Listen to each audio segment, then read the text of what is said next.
আমি বলে যাই বাংলাদেশের ওই মূর্খ হারামখোরদিকে বলি, শোনো, তোমার হাসিনার থেকে আমাদের মোদিজি হাজার গুণের ভালো। যাদের মনে ব্যথা লাগছে, কষ্ট লাগছে, বাপের বেটা হলে দাঁড়ান, আমি প্রমাণ করিয়ে দেব হাসিনা খ্রিস্টান ইহুদির জন্ম, মা খ্রিস্টান বাপ মুসলমান।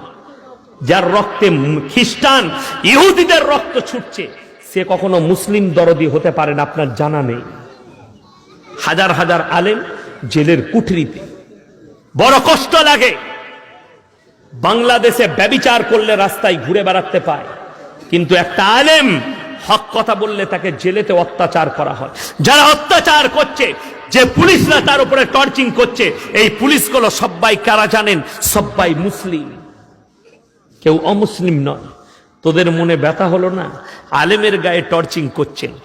দিল্লির রামলীলা ময়দানে হযরত মান্না আসাদ মাদানী সাহেব রহমতুল্লাহ আলাইহি তিনি বলেছিলেন, যারা আলেমদিকে বেইজ্জতি করবে, যারা আলেমদের উপরে অত্যাচার করবে, তারা বেঈমান হয়ে মরে যাওয়ার সম্ভাবনা তার জন্য বেশি থাকবে, তারা ইমানদার হয়ে মরতেই পারে না। আমার ভাই, আলেমদের সঙ্গে সবাই ভালো ব্যবহার করব, জোরে বলুন ইনশাআল্লাহ। মুমিন এমনি হওয়া যায় না, আপনার দ্বারা যেন কেউ কষ্ট না পায়।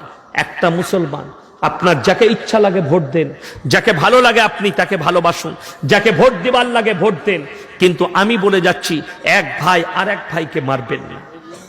শুরু হয়েছে পশ্চিম বাংলায়, তুমি তোমার ভাইকে লাঠি মারছ, শুনেলেন? তোমাকে প্রকাশ করতে হবে তুমি কিসের জন্য মারামারি করছো। তোমার গ্রামে, তোমার পরিবারে একটা পাড়ার লোক আর একটা পাড়ার লোককে বোমা মারছে, খালি গদির লড়াই নিয়ে, চেয়ারের লড়াই নিয়ে। তোমরা সাধারণ মানুষ, আর আমি বলে যাচ্ছি, প্রশাসনের দৃষ্টি আকর্ষণ করছি, আমাদের দেশে গ্রামে মারামারি করে নেতারা, আর ধরা পড়ে সাধারণ নিরীহ মানুষরা, পুলিশরা নিয়ে গিয়ে অত্যাচার করে।